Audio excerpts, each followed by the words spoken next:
आज के हमारी इस वीडियो का टॉपिक है why battery bank use in sub station. मतलब कि इलेक्ट्रिकल के जो हमारे सब स्टेशन होते हैं उसके अंदर हम बैटरी का इस्तेमाल क्यों करते हैं।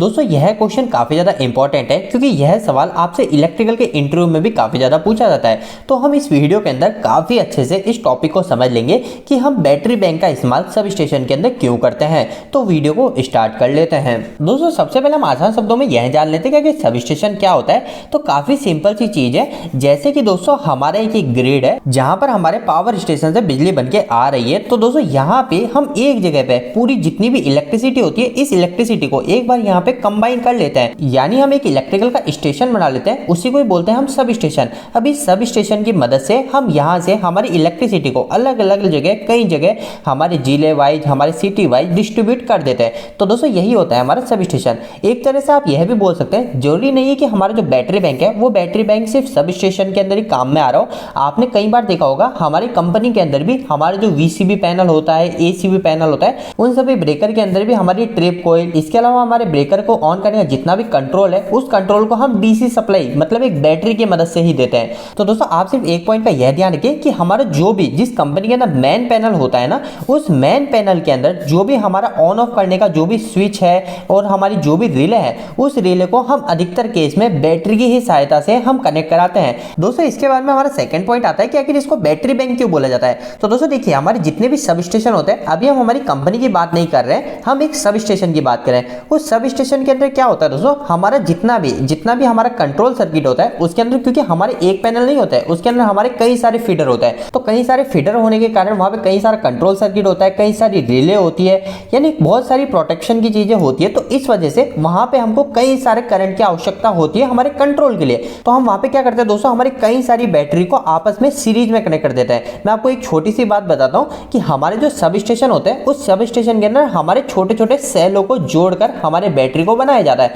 जैसे कि मैंने आपको कई बार बता भी रखा है कि हमारे बैटरी किसको बोलते हैं, बैटरी बनती है हमारे छोटे छोटे सेल से। हमारे एक 2 वोल्ट का सेल होता है जनरली, उस 2 वोल्ट के सेल को हम कई बार जोड़ के आपस में सीरीज में जोड़ के हम बैटरी को बना लेते हैं। जैसे एक 2 वोल्ट का सेल, दूसरा 2 वोल्ट का सेल और तीसरा 2 वोल्ट का, अगर मैंने इन तीनों को आपस में सीरीज में जोड़ा तो ये मेरे 6 वोल्ट की एक बैटरी बन जाएगी।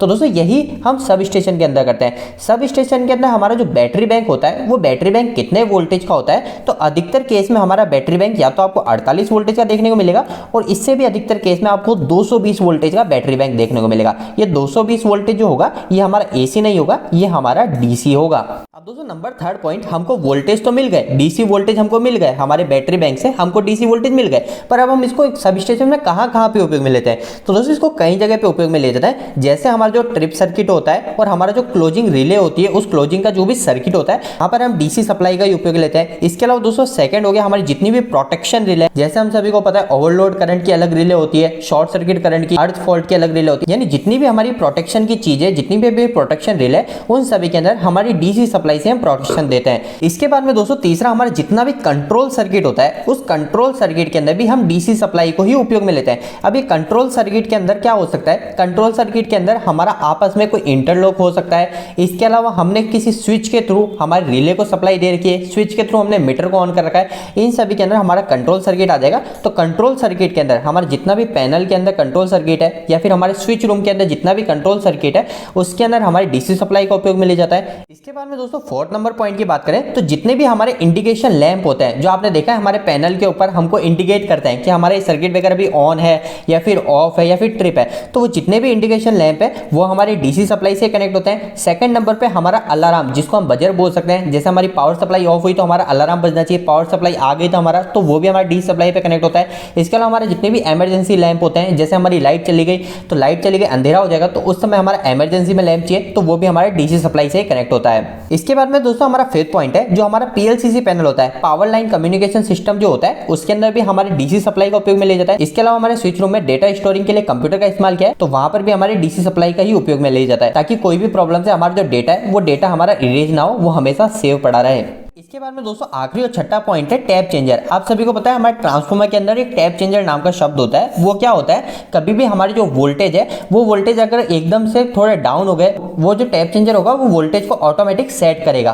तो दोस्तों टैप चेंजर के ऊपर हम अलग वीडियो के अंदर बात करेंगे, पर जरूरी नहीं है सभी कंपनी के अंदर डीसी से ही टैप चेंजर को कनेक्ट किया हो, किसी किसी कंपनी के अंदर यहाँ पे एसी से कनेक्ट किया जाता है। तो ये जो 6 पॉइंट है, ये 6 पॉइंट किसी किसी कंपनी के अंदर होता है, पर बाकी के जो बचे 5 पॉइंट है, ये पांचों पॉइंट जो है ये हमारे डीसी सप्लाई से ही कनेक्ट किए जाते हैं हमारे सब स्टेशन के अंदर। अब दोस्तों आखिरी में हमारा सिर्फ एक और सवाल रह गया है कि आखिर इतनी जगह पे हम डीसी सप्लाई का उपयोग क्यों ले रहे हैं, एसी सप्लाई का क्यों नहीं उपयोग ले लेते हैं। तो दोस्तों देखिए, डीसी सप्लाई की सबसे अच्छी चीज क्या है, डीसी सप्लाई को हम स्टोर कर सकते हैं। और यहाँ पे हमने किस फॉर्म में स्टोर किया है, हमने बैटरी के अंदर हमने डीसी सप्लाई को स्टोर कर लिया है। तो दोस्तों इस स्टोर करने के कारण हमको क्या फायदा हो रहा है, हम बैटरी बैंक को उपयोग करने के कारण हमको क्या फायदा हो रहा है, वो यही फायदा हो रहा है कि जब भी हमारे इनकमिंग की सप्लाई पूरी तरीके से कट हो जाती है, जैसे कि हमारी कंपनी के अंदर जो सप्लाई आ रही है वो ट्रांसफार्मर के अंदर ही आ रही है सबसे पहले, तो अगर हमारे इनकमिंग के अंदर सप्लाई आ रही है, जो ट्रांसफार्मर के अंदर सप्लाई आ रही है, वही अगर हमारी कट हो जाती है तो हमारे जितना भी आगे का सर्किट है हमारी कंपनी के अंदर का, वो सारा का सारा पूरी तरीके से बंद हो जाएगा।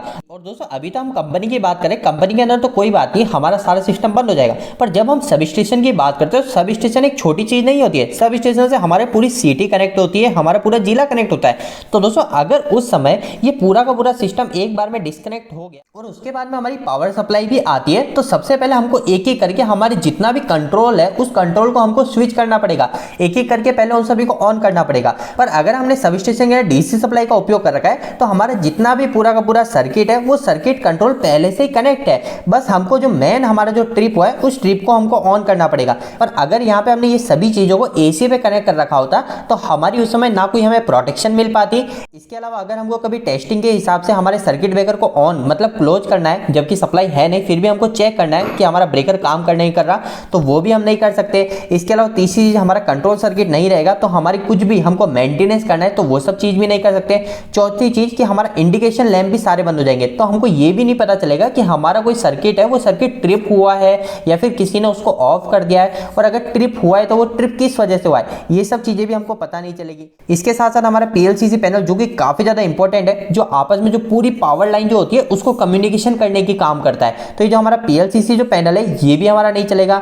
और इसके साथ साथ अगर हमने कंप्यूटर के अंदर कोई डाटा मॉनिटरिंग कर रखा है तो वो भी हमारा साथ साथ काम नहीं करे। तो इतनी सारी चीजों से हमको प्रॉब्लम फेस करना पड़ सकता है अगर हमने वहां पे डीसी की जगह एसी सप्लाई का उपयोग में लिया, क्योंकि हमारी जो एसी सप्लाई होती है वो एसी सप्लाई को हम स्टोर नहीं कर सकते। दोस्तों आज का यह वीडियो थोड़ा सा बड़ा बन गया, पर उम्मीद करता हूं कि आज के इस वीडियो के माध्यम से भी आपको कुछ बेहतर जानकारी मिली होगी। आपको ये वीडियो कैसा लगा, इस वीडियो को लाइक करके जरूर बताएं। अगर आपको कोई भी सवाल इस वीडियो के प्रति या फिर इलेक्ट्रिकल से जुड़ा तो आप मुझे नीचे कमेंट बॉक्स में कमेंट करके पूछ सकते हैं।